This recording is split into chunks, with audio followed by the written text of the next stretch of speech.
Hello students, let's see this question. Density of ice is less than that of water because of presence of hydrogen bonding, crystal modification of ice, open porous structure of ice due to hydrogen bonding, different physical states of these. ठीक है. अब density आपकी ice की जो density है D for density वो less होती है वाटर की डेंसिटी से. This is a fact.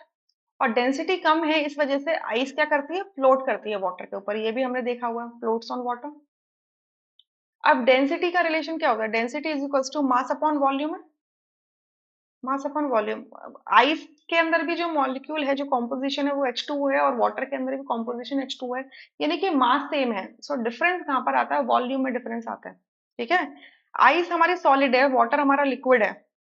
तो आइस आइस के अंदर ये जो वाटर मॉलिक्यूल्स हैं ये किस तरीके से अरेंज्ड होते हैं, देखिए. ऑक्सीजन और हाइड्रोजन है इस तरीके से, वाटर इसका H2O. ठीक है, दो लोन पेयर है. क्लियर. यहाँ पर क्या होंगे, ऑक्सीजन की इलेक्ट्रोनेगेटिविटी ज्यादा है तो यहाँ पर डेल्टा नेगेटिव का चार्ज आएगा और इस पर डेल्टा पॉजिटिव का चार्ज आएगा.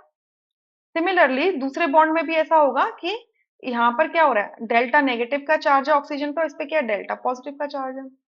अब दूसरा वाटर मॉलिक्यूल आएगा, दूसरे वाटर मॉलिक्यूल का जो ऑक्सीजन होगा, क्योंकि उसके पास लोन पेयर है, इसको अट्रैक्ट करेगा हाइड्रोजन को. ठीक है. सिमिलरली इस हाइड्रोजन को अट्रैक्ट करेगा थ्रू इट्स लोन पेयर. तो क्या होगा, हाइड्रोजन बॉन्डिंग होगा. अब इस ऑक्सीजन के पास खुद के लोन पेयर भी तो हैं. ठीक है. तो इसके पास खुद के लोन पेयर है, तो कहीं पर वाटर मॉलिक्यूल में अगर डाइपोल बन रहा होगा तो उस डाइपोल के हाइड्रोजन को, जो पॉजिटिव पोल है, उसको अट्रैक्ट करेगा अपने लोन पेयर के थ्रू. सिमिलरली यहाँ पर भी क्या करेगा, इस पॉजिटिव पोल को अट्रैक्ट करेगा अपनी तरफ. ठीक है, अट्रैक्ट करेगा अपनी तरफ. तो कितने हाइड्रोजन बॉन्डिंग पॉसिबल है, 4 हाइड्रोजन बॉन्डिंग पॉसिबल है एक वाटर मॉलिक्यूल के साथ में. ठीक है. तो इसी तरीके से क्या होगा, एक केज लाइक स्ट्रक्चर बनेगा आइस के अंदर. क्योंकि सॉलिड है तो सॉलिड के अंदर हाइड्रोजन बॉन्डिंग और भी ज्यादा इजीली पॉसिबल हो पाएगी, क्योंकि मॉलिक्यूल्स क्या होंगे, क्लोजर होंगे. राइट. सो ये open porous structure, cage like structure बनने की वजह से इसके अंदर क्या होती है, एयर ट्रैप हो जाती है. इसका वॉल्यूम क्या हो जाता है, इंक्रीज हो जाता है, और डेंसिटी क्या होती है, डिक्रीज हो जाती है.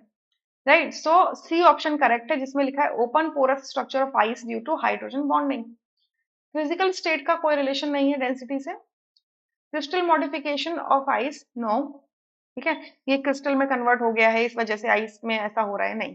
Presence of hydrogen bonding, hydrogen bonding तो वाटर में भी है, बट आइस के अंदर ऐसा क्या हो रहा है कि आइस के अंदर, दोनों के अंदर हाइड्रोजन बॉन्डिंग है. प्रॉब्लम सिर्फ इतना है कि आइस सॉलिड है. सॉलिड होने की वजह से ओपन पोरस स्ट्रक्चर बन जाता है और उसमें एयर ट्रैप हो जाती है और वॉल्यूम बढ़ा देती है. ठीक है, तो जिसकी वजह से डेंसिटी डिक्रीज हो जाती है. I hope you understood. Thank you.